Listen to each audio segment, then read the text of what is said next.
அதில் திராவிட முன்னேற்ற கழகம் கடந்த மார்ச் மாசத்தில் ஒரு முடிவை எடுத்தது. அந்த முடிவின்படி மாண்புமிகு எதிர்க்கட்சித் தலைவர் அவர்கள் ஒரு கோரிக்கையை இந்த அவையின் முன்பு வைத்தார். அதில் ஆணையம் தொடர்பாக ஒரு கோரிக்கை வைத்தார்.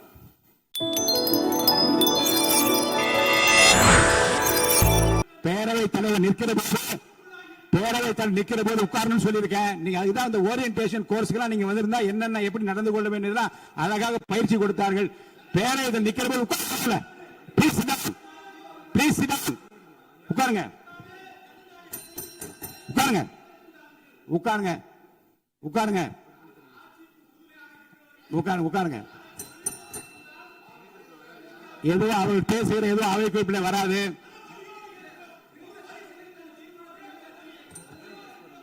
தீர்மானத்தை ஒட்டி பாருங்க, அரசால் முன்மொழியப்பட்ட அந்த தீர்மானத்தை பற்றி பேச அனுமதிப்பதா இல்லையா என்பதை பற்றி முடிவு ஆய்வில் உள்ளது. ஏற்கனவே கடிதம் கொடுத்திருக்கிறீர்கள். உட்காருங்க, அமைதியா உட்காருங்க.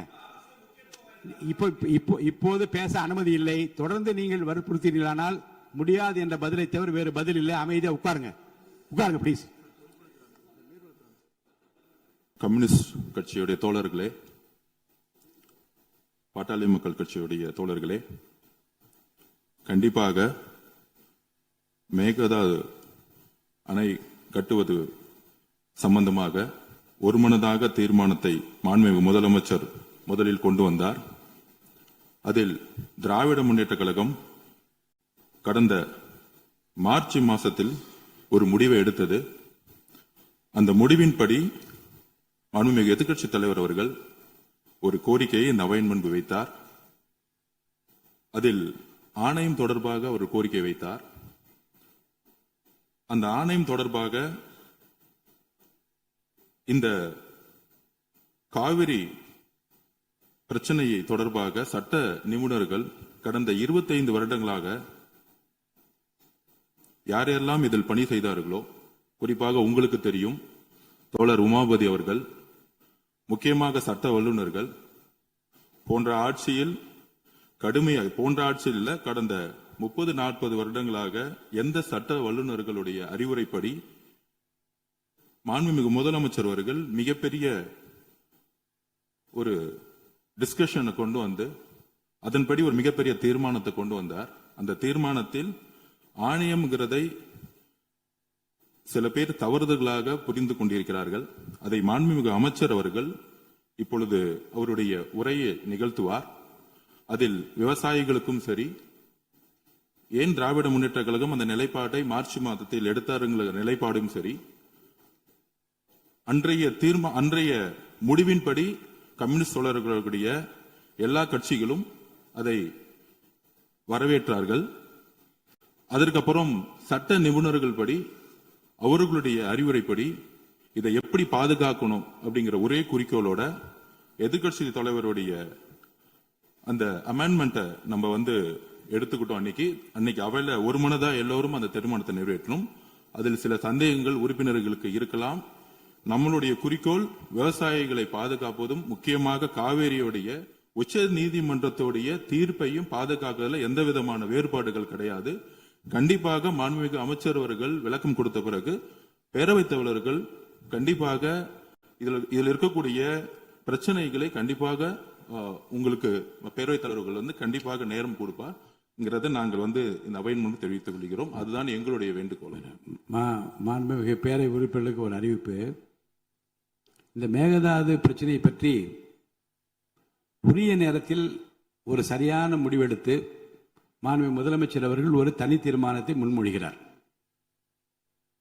அந்த தீர்மானத்தை முன்மொழிந்து விரிவாக விளக்கமாக அவர் படித்த பிறகு காலையில் என்னிடம் மாண்புமிகு எதிர்கட்சி கொறடா அவர்கள் கட்சியின் சார்பில் மாண்புமிகு எதிர்கட்சி தலைவர் இதில் ஒரு திருத்தத்தை கொடுக்க விரும்புகிறார் என்று அறிவிக்கிறார்கள். நான் பார்த்தேன், உடனே படித்தேன். அது உடனடியாக மாண்புமிகு முதல்வர் அவர்களின் கவனத்திற்கு கொண்டு செல்லப்பட்டது. மாண்புமிகு முதல்வர் அவர்கள் அந்த திருத்தத்தில் உள்ள நியாயத்தை உணர்ந்து அவர்கள் அதை எப்படி ஏற்றுக்கொள்ளலாம் என்று உடனே அதிகாரிகளோடு விவாதித்து ஒரு சரியான முடிவை எடுத்து அந்த திருத்தங்களோடு அந்த தீர்மானம் இந்த அவையிலே முன்மொழியப்பட்டது. மாண்புமிகு அனைத்து இந்திய அண்ணா திராவிட முன்னேற்ற கழகத்தினுடைய தலைவர் இங்கே பேசுகிற போது இது ஒரு பெரிய உரிமை, மேகதாது பிரச்சனை உரிமை மீறப்பட்டது என்கின்ற வகையில் இந்த திருத்தத்தை பற்றி பேச அவர் முனைந்தார்கள். நான் வாய்ப்பு அளிக்கிறேன், இந்த அவையை முடிவதற்குள்ளாக அந்த வாய்ப்பு தரப்படும் என்று சொன்னதற்கு காரணம் என்னென்றால், இன்னும் சிலருக்கு, மக்களுக்கும் சிலருக்கு புரிதல் இல்லையே என்கின்ற ஒரு கவலையும், ஒரு விரிவான விளக்கத்தை மாண்புமிகு அமைச்சர் அளிப்பார்களே ஆனால் அது மாமன்ற உறுப்பினர்களுக்கு மட்டுமல்ல மக்களுக்கும் ஒரு தெளிவான ஒரு புரிதலை ஏற்படுத்துமே என்கின்ற அந்த கவலையில் தான் அவரை அமருமாறு நான் பலமுறை சொன்னேன். ஆனால் பத்திரிகையிலே வேகமாக ஒரு ஹெட்லைன்ஸிலே வர வேண்டும் என்பதற்காக யாரும் பேசுவதை நான் அனுமதிக்க முடியாது. ஏனென்றால் மக்கள் நலன் சார்ந்துதான் இங்கே முடிவுகள் எடுக்க முடியுமே தவிர ஒருவருடைய தனிப்பட்ட விளம்பரத்திற்காக எந்த முடிவை நான் எடுப்பதை நான் விரும்பவில்லை, எடுக்கவும் முடியாது. பேசுவதற்கு வாய்ப்பு தருகிறேன் என்று தான் சொன்னேன். அவை முடிவதற்குள்ள அவங்க கருத்துக்களை சொல்லுங்கள் என்றும் நான் சொன்னேன். அதை மீறி அவர்கள் வெளிநடப்பு செய்திருக்கிறார். வெளியிலே என்ன பேசுகின்றார்கள் என்பதை பற்றி எனக்கு கவலையில்லை. உள்ளேயும் வெளியேயும் அவர்கள் எப்படி சமாளிப்பது என்பதை பற்றி ஆளுங்கட்சி உறுப்பினர்களுக்கு தெரியும். அவர்கள் அதை பற்றி அவர்கள் பேசட்டும், பதில் சொல்லட்டும்.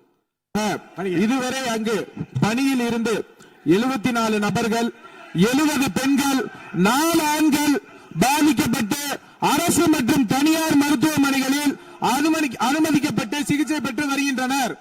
இதில் 15 நபர்கள் அரசு மருத்துவமனையிலும் 27 நபர்கள் தனியார் மருத்துவமனையிலும் தீவிர சிகிச்சை பிரிவில் அனுமதிக்கப்பட்டு தொடர் கண்காணிப்பில் உள்ளனர்.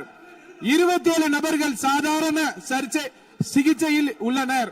இவ்விபத்தின் துரதிருஷ்டவசமாக 5 பெண்கள் உயிரிழந்த உள்ளனர் என்ற துயரமான செய்தியினை கேட்டு அறிந்து மாண்புமிகு முதலமைச்சர் அவர்கள் மிகவும் வேதனை அடைந்து அவர்களுடைய குடும்பத்தினருக்கு ஆழ்ந்த இரங்கலையும் ஆறுதலையும் தெரிவித்துக் கொள்வதோடு முதலமைச்சரின் பொது நிவாரண நிதியிலிருந்து தலா 2 லட்சம் ரூபாய் உடனடியாக வழங்க உத்தரவிட்டுள்ளார்கள்.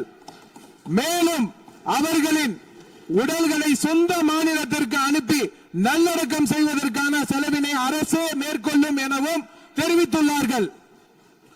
மேலும் இவ்விபத்தின் மருத்துவமனையில் அனுமதிக்கப்பட்டுள்ள நபர்கள் தீவிர சிகிச்சை அளிக்கவும் மாண்புமிகு முதலமைச்சர் அவர்கள் உத்தரவிட்டுள்ளனர்.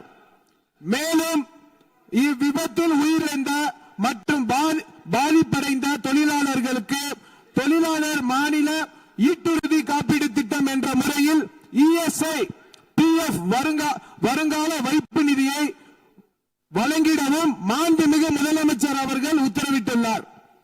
இவ்விபத்தின் குறித்து இயக்குனர், தொழிலக பாதுகாப்பு மற்றும் சுகாதாரத்துறை இயக்குனர், பொது சுகாதாரத்துறை மற்றும் தமிழ்நாடு மாசு கட்டுப்பாட்டு உறுப்பினர் செயலாளர் தலைமையில் ஆய்வு மேற்கொள்ளப்பட்டு முதற்கட்ட விசாரணை அறிக்கையின் 24 மணி நேரத்துக்கு உள்ளாகவும் முழுமையான விசாரணை 3 நாட்களுக்கு சமர்ப்பிக்குமாறு மாண்புமிகு முதலமைச்சர் அவர்கள் உத்தரவிட்டுள்ளனர். இனி வரும் காலங்களில் இது போன்ற விபத்துகளை தவிர்க்கும் பொருட்டு அசாடஸ் இண்டஸ்ட்ரிகளை உடனடியாக குழு அமைத்து ஆய்வு செய்யவும் மாண்புமிகு முதலமைச்சர் அவர்கள் உத்தரவிட்டுள்ளனர். அதன் அடிப்படையில் உடனடியாக நடவடிக்கை மேற்கொள்ளப்படும் என மாண்புமிகு பேரவைத் தலைவர் வாயிலாக தெரிவித்துக் கொண்டு மொத்தம் 54,957 தொழிற்சாலை உள்ளன.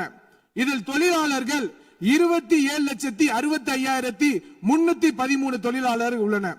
இதில் அபாயகரமான தொழிற்சாலைகள் 6,669 உள்ளனர்.